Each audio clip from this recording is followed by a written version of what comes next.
The ultimatum. The crystal spires of Nexus Prime stretched endlessly into the purple sky, their surfaces reflecting the light of 3 suns. Captain Elena Vasquez stood at the viewing deck of her transport ship, watching the massive space station grow larger as they approached. After 3 months of travel through Federation space, they had finally reached the seat of galactic power. "Nervous?"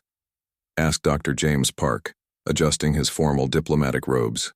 As Earth's lead xenobiologist, he had spent years studying the 15 species that made up the Stellar Federation, but this would be his first time meeting them in person.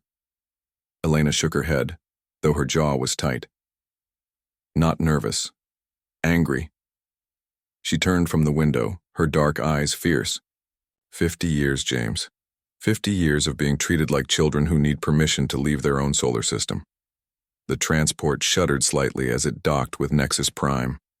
Through the airlock came the sound of alien voices speaking in the common tongue, a simplified language developed for interspecies communication.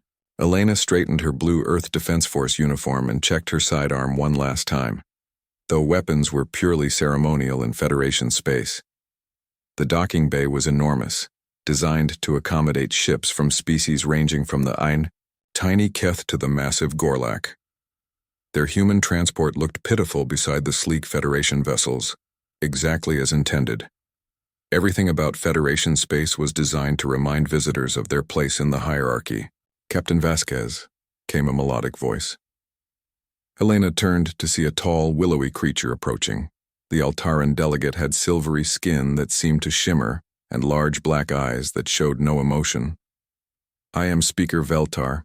The Council will see you now." They followed the alien through corridors lined with art and technology from across the galaxy. Elena noticed that nothing from Earth was displayed anywhere. Not surprising, considering humans were classified as Category 4 primitives, barely above animals in Federation eyes. The Council chamber was a marvel of engineering, a vast spherical room where gravity could be adjusted for each species' needs. The 15 Federation members sat in their designated sections, each area customized for their particular biology.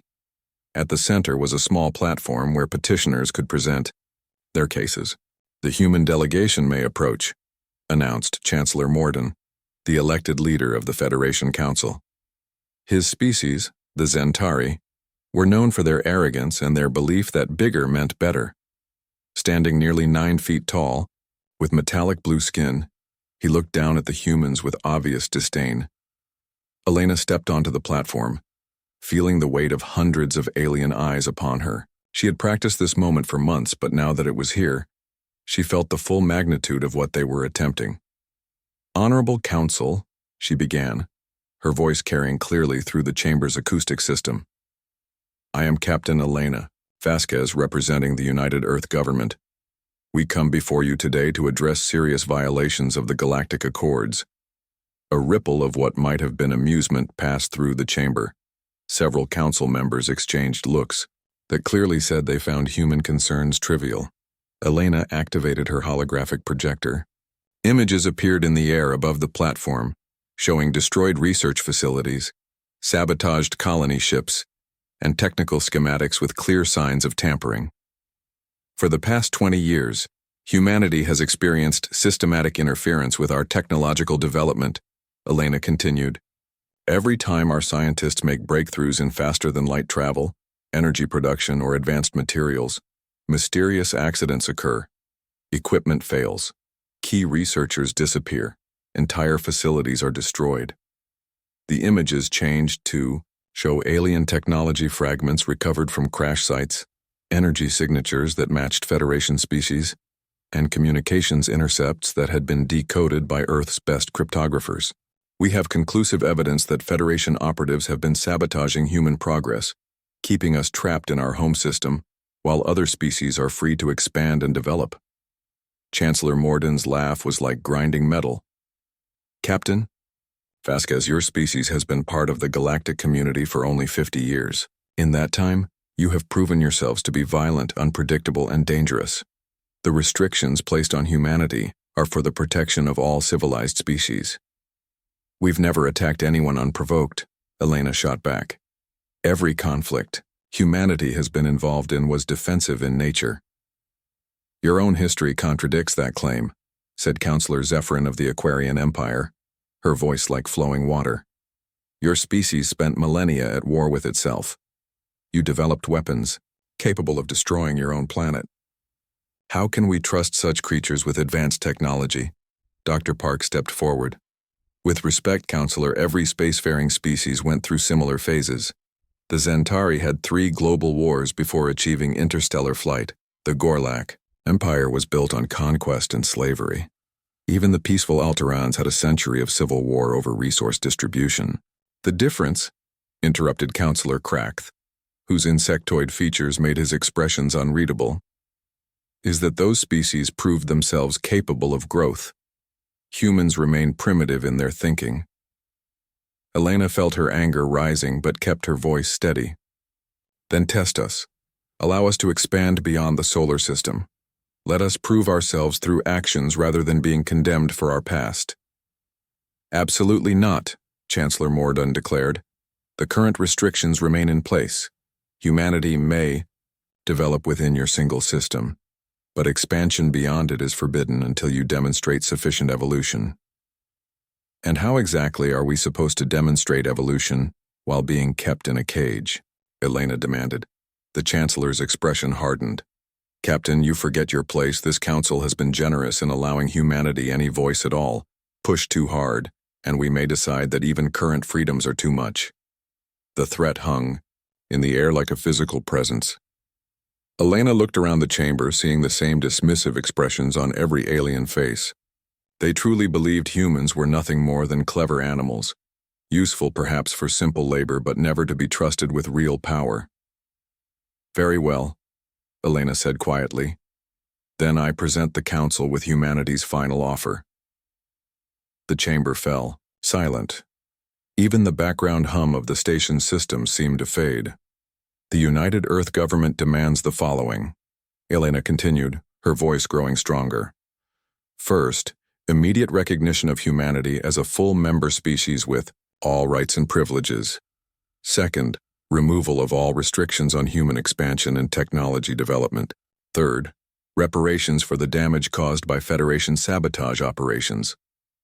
The silence stretched for several heartbeats before erupting into alien laughter. Council members bent over in their seats, their various forms of amusement filling the chamber with strange sounds. And if we refuse? Chancellor Mordun asked, wiping what might have been tears from his eyes. Elena's expression was stone. Then the United Earth government will consider itself at war with the Stellar Federation. The laughter stopped abruptly. Several counselors leaned forward, as if they couldn't believe what they had heard. War? Counselor Zephyrin's voice rippled with disbelief. Captain, your entire species controls one small system. We command 15 starfaring civilizations with territories spanning thousands of light years. Our combined fleets number in the hundreds of thousands. What possible threat could humanity pose? You have 30 standard days to consider our terms, Elena replied, ignoring the question. After that, we will take whatever actions we deem necessary to secure humanity's rights. Chancellor Mordun stood to his full imposing height. Captain Vasquez, either you are suffering from some form of mental breakdown, or you have drastically overestimated your species' capabilities. The Federation will not be threatened by primitives. 30 days, Elena repeated. She turned to Dr. Park. We're done here. As they walked toward the chamber's exit, Counselor Veltar called out, Captain, perhaps you should reconsider. The Federation has ways of dealing with rebellious species, ways that don't require fleets or weapons. Elena paused at the doorway. Speaker Veltar, you've spent 50 years underestimating humanity. I suggest you spend the next 30 days reconsidering that mistake. The trip back to their transport was made in tense silence. Federation security forces watched them carefully, no doubt wondering if the humans might try something desperate. Elena kept her expression neutral, but inside she was already thinking about the coded message she would send as soon as they were clear of Federation space. Once aboard their ship and safely away from Nexus Prime, Dr. Park finally spoke. You think they'll take the ultimatum seriously? Elena looked out at the stars streaming past their viewport. No. They'll spend the 30 days laughing about the primitive humans who thought they could threaten the mighty Federation. Then what was the point? The point, James, was to give them one last chance to do the right thing. Elena activated her ship's secure communication system. When they refuse, no one can say we didn't try diplomacy first. The message she sent was brief and encrypted with codes known only to the highest levels of Earth's government. It contained just 3 words. Prometheus is authorized. On Earth, in a facility buried deep beneath the Mojave Desert, Admiral Sarah Chen received the message and began issuing orders that had been prepared for this moment. Across the solar system, hidden bases that officially didn't exist began powering up systems that the Federation had never imagined humans could possess. The countdown had begun. In 30 days, the Stellar Federation would learn that keeping humanity caged for 50 years had given them time to prepare for a war unlike anything the galaxy had ever seen. Elena settled back in her command chair and allowed herself a small smile. The Federation thought they knew everything about human capabilities. They were about to discover how wrong they were. The Silent War. 31 days after the human ultimatum, Chancellor Morden stood in his private office overlooking the spires of Nexus Prime, reviewing intelligence reports with growing confusion. The humans had made no visible preparations for war. Their small fleet remained in Earth orbit, their colonies showed no unusual activity, and their communications traffic was actually lower than normal.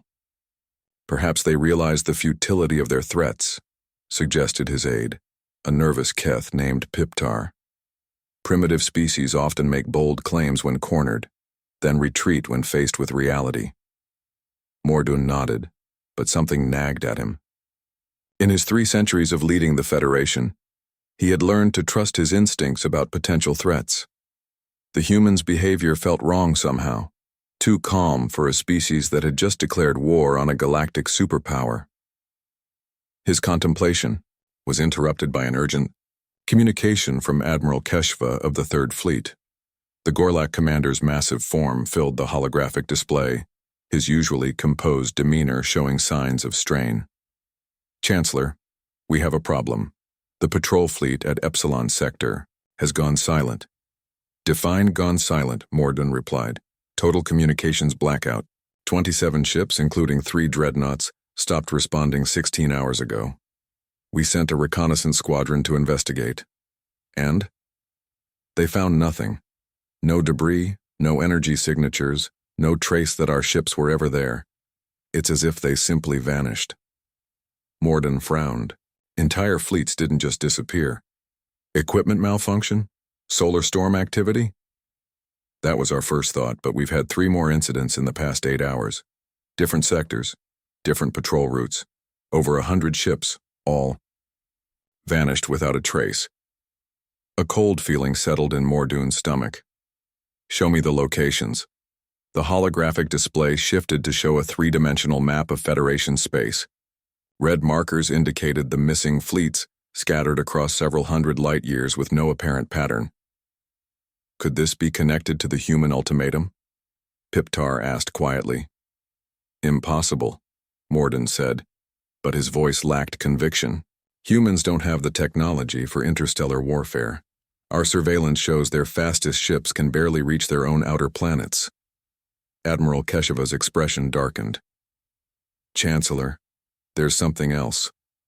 Each missing fleet was carrying out routine patrols along trade routes that humans had specifically requested access to during their diplomatic missions over the past decade. The implications hit Mordun like a physical blow. The humans had been planning this for years, carefully gathering intelligence about Federation fleet movements and strategic positions. But how could they possibly strike across such vast distances? Triple all patrol schedules, he ordered. I want every major fleet to maintain constant communication and send word to the Council. Emergency session in 2 hours. Captain Marcus. Stone stood on the bridge of the EDS Phantom, watching as his crew completed their latest mission. The Federation dreadnought Invincible hung motionless in space before them, its massive hull dark and lifeless. Not destroyed, merely disabled, Its crew safely evacuated to a nearby uninhabited planet with supplies to last until rescue arrived. "Ghost drive performing perfectly, sir," reported Lieutenant Sarah Okafor from the engineering station. "No energy. Signatures detected during approach or engagement." Stone nodded with satisfaction. The ghost drive was humanity's greatest secret, a breakthrough in quantum mechanics that allowed ships to exist in a state of quantum superposition. To outside observers, vessels equipped with the drive were literally invisible and undetectable, existing in a probability cloud that collapsed into reality only when they chose to act. "Status on the crew evacuation?" "Complete, sir. All 1,200 Federation personnel safely transported to the surface of Kepler 442c, with emergency shelters and 6 months of supplies. Medical team confirms no injuries. This was crucial to the human strategy. They weren't monsters like the Federation believed. Every attack was carried out with precision to minimize casualties, focusing on disabling ships and infrastructure rather than killing. It was a war of psychology as much as technology. "Set course for Rally Point 7, Stone ordered. "The Admiral will want a full debrief." As the Phantom slipped back into quantum invisibility, Stone allowed himself a moment of satisfaction. 3 weeks into the silent war, and the Federation still had no idea how humans were striking their forces. Over 200 Federation ships had been disabled or captured, their crews safely evacuated, but the vessels themselves either stripped of useful technology or completely destroyed. The emergency session of the Federation Council was unlike anything in the organization's 1,000-year history. Reports flooded in from across Federation space, military installations going offline, supply convoys disappearing, communication relays being destroyed with surgical precision. "The pattern is clear," Admiral Keshava reported to the assembled counselors. "These aren't random attacks. Someone is systematically dismantling our infrastructure, targeting our ability to coordinate fleet movements and maintain supply lines." Counselor Zephrin's aquatic features showed obvious distress. "The attacks on our water mining facilities in the Hydra sector will cripple our ability to support colonies in that region. Whoever is doing this understands our logistics networks intimately." "But how?" demanded Chancellor Morden. "Our sensors detect nothing. Our patrol fleets report no unusual activity, and then they simply vanish. It's as if we're fighting ghosts." The chamber fell silent as the implications of his words sank in. Finally, Counselor Veltar spoke in her melodic voice. "Perhaps we are fighting ghosts in a sense. Consider the possibility that the human ultimatum was not an empty threat." The other counselors turned to stare at her. "Impossible," Morden declared. "Humans lack the technology for interstellar warfare." "Do they?" Veltar asked. "We've spent 50 years ensuring they remained primitive. But what if they've been developing technologies along paths we never considered? What if our very efforts to contain them drove them to find alternatives we couldn't detect or understand?" Dr. Sarah Chen stood in the command center of Operation Prometheus, watching as reports from dozens of strike teams filled the tactical displays. The facility, carved into the heart of an asteroid in the belt between Mars and Jupiter, had taken 30 years to construct in absolute secrecy. "Phase 2 is complete," reported Colonel Martinez, the operations tactical coordinator. "All major Federation supply depots in the outer rim have been neutralized. Their logistics network is effectively severed." Chen nodded, studying the holographic map that showed the extent of human operations. Red zones indicated areas where Federation capabilities had been eliminated, while blue lines showed the expanding network of hidden human bases throughout what the Federation thought was empty space. "Casualties?" she asked. "Minimal on both sides. 17 humans injured in the Vega operation, none seriously. Federation casualties remain under 50 across all operations, mostly minor injuries during evacuations. This was by design. The human war doctrine focused on psychological warfare and infrastructure disruption rather than direct confrontation. Every Federation crew that was safely evacuated and left unharmed would return with stories of invisible attackers who struck without warning but showed unexpected mercy. "Begin Phase 3, Chen ordered. "It's time to let them know who they're fighting."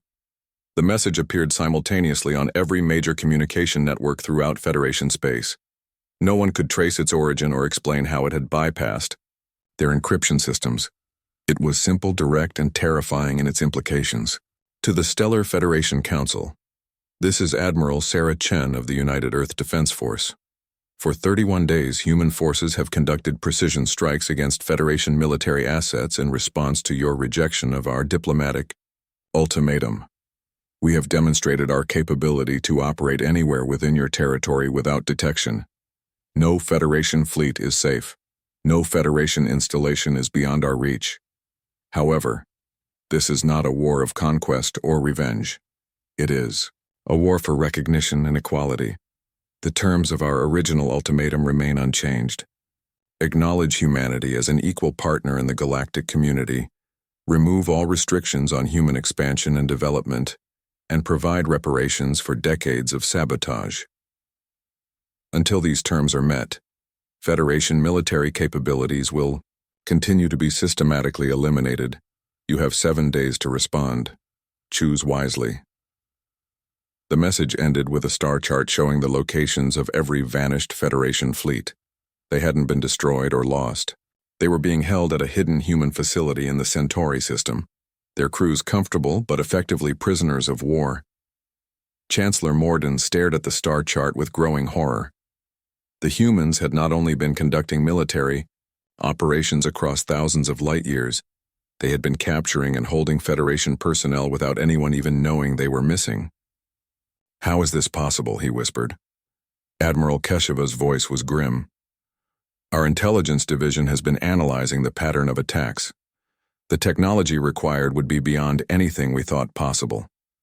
Faster than light travel without using hyperspace lanes, perfect stealth capabilities, precision weapons that can disable our most advanced ships without destroying them. Chancellor, we may have made a catastrophic error in our assessment of human capabilities." The revelation was staggering. For 50 years, the Federation had believed they were containing a primitive species, barely capable of interplanetary travel. Instead, they had given humanity time to develop technologies that made them effectively invisible and unstoppable. "What are our options?" Morden asked. "Limited," the Admiral admitted. "We can't fight an enemy we can't see or detect. Our conventional strategies are useless against their capabilities. We could attempt to strike at Earth directly, but what? If they can make their ships invisible, what's to stop them from doing the same to their planet? For all we know, Earth itself could vanish from our sensors if they chose." The implications were terrifying. The Federation had built their power on superior technology and overwhelming numbers. Against an enemy that could appear and disappear at will, those advantages were meaningless. 3 days later, a small human vessel approached Nexus Prime under a flag of truce.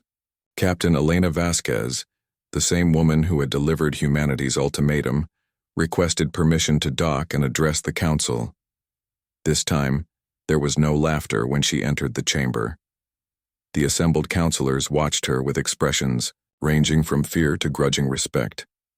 "Honorable Council," Elena began, her voice carrying the same steady confidence as before. "I believe you've had time to consider humanity's capabilities. Are you ready to discuss terms?" Chancellor Morden looked older than his centuries, the weight of recent events showing in his posture. "Captain Vasquez, the Federation is prepared to negotiate. But first we need to understand. How did you achieve such technological advancement while under our restrictions?" Elena smiled. "Chancellor, you spent 50 years preventing us from developing conventional faster-than-light drives, energy weapons, and standard defensive systems. You never thought to restrict our research into quantum mechanics, exotic matter, or dimensional physics. Human scientists don't think like other species. When conventional paths are blocked, we find unconventional ones. The invisible ships? Quantum superposition drives. A human scientist named Dr. Lisa Park discovered how to maintain matter in multiple probability states simultaneously. Our ships exist and don't exist until the moment we choose to interact with normal space.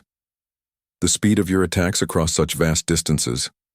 Dimensional folding. Instead of traveling faster than light, we simply step outside normal space-time. and emerge wherever we choose. No hyperspace lanes required. The council members exchanged glances. These weren't technologies they had even considered possible, let alone developed countermeasures for. And your terms remain the same? Counselor Zephyrin asked. They do. Full recognition as equals, removal of all restrictions, and reparations for damages. In return, humanity will cease all military operations and begin the process of integration into the galactic community as partners rather than subjects. Chancellor Morden was quiet for a long moment. Finally, he spoke. The Federation Council accepts your terms, Captain Vasquez. Welcome to the galaxy as equals. Elena nodded formally. Thank you, Chancellor. I believe this is the beginning of a much more interesting era for all our species.